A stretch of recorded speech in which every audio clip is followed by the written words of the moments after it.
Well, so I've been in China for 11 years and I've been in business for the same amount of time. So now people ask me, and they're males, they're saying, did you become so successful because you're a woman?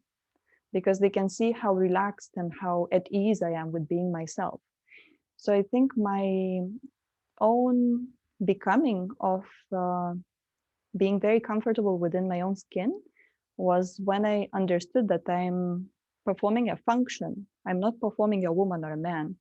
I have a function to perform in this particular position, and there are certain achievements that I want to achieve. There are certain goals. And I was thinking, what kind of personality do I need to project in order to reach those goals?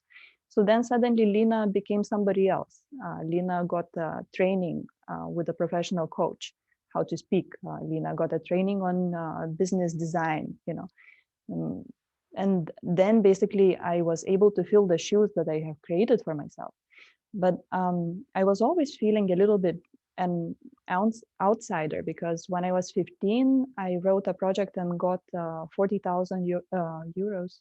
Yeah, 40,000 euros from European Union to create young people's attitude-based project, which was arts, that would show what we feel about European Union. And then when I came to China in 2009, I started writing a blog that received a following of 200,000 people.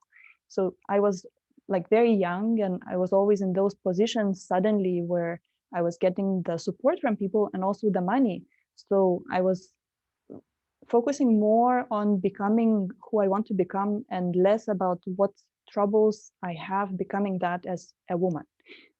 And I think if we can switch that focus for ourselves, that will be a much better question to ask ourselves and to work out.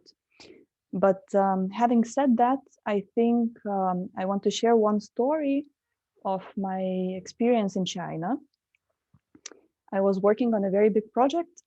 And in order to close the deal, I needed to meet a very senior person. He's like 65. And he said in the morning at 8 o'clock meeting, he said, Lina, tonight I will show you how this business is done. There is a private dinner with my closest business partners here in Shanghai. Everybody's going to be there. You have to come. And I was, trying to escape it, but he said, you have to be there. And I didn't know anything about the dinner or about the other business partners that he would be inviting.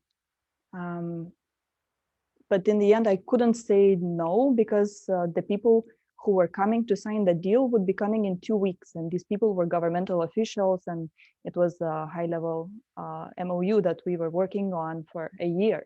And this was basically the final line, finish line, And I knew, because he's a senior Chinese, official, he will be taking it personally if I don't follow. So I didn't have the address. He said that he will send it to me later. And I got the address when I was already in a car going to a certain district. And the address said KTV. So suddenly I didn't know if he thinks I'm a businesswoman or I'm a prostitute, because KTV is a location where senior business people invite, women for certain pleasures. And then I was already in a car, and I cannot not go, but also I cannot go, right? So in a matter of 5 minutes, I messaged him that I will come, but I will not be coming alone.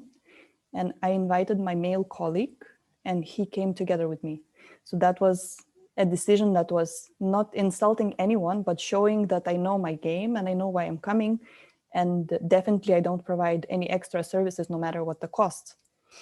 And actually, it was probably a trick to test me, but also it was actually the same building, except the KTV was in the floor 4, and our meeting was in floor 5. And it was really an amazing dinner with a lot of very important people behind closed doors, the way it's done in China, with a private chef and everything. And I ended up getting the deal. But the level of detachment and not taking it personally on my side, because, well, what does he think, I was rather asking the question how to achieve my goal and how to show him that, you know, I have my ways of doing things and there are some limits I will not overstep. So I think these kind of situations men would never need to think about. Men would never get into. Men would never need to, you know, think what they are wearing, what they're dressed with, because I'm blonde, you know, I'm young. I came and started doing business when I'm 32 now, so I've been here 11 years, so 20, you know, and I was always dealing with CEOs, politicians, but you know, in all the 11 years, nobody has ever treated me like some kind of second type of person because of my skills, because they needed me. And I think that was a certain personal, you know, charisma that I had that didn't allow them in any way to overstep, because they knew that then they will not be getting what they need. So that's my experience.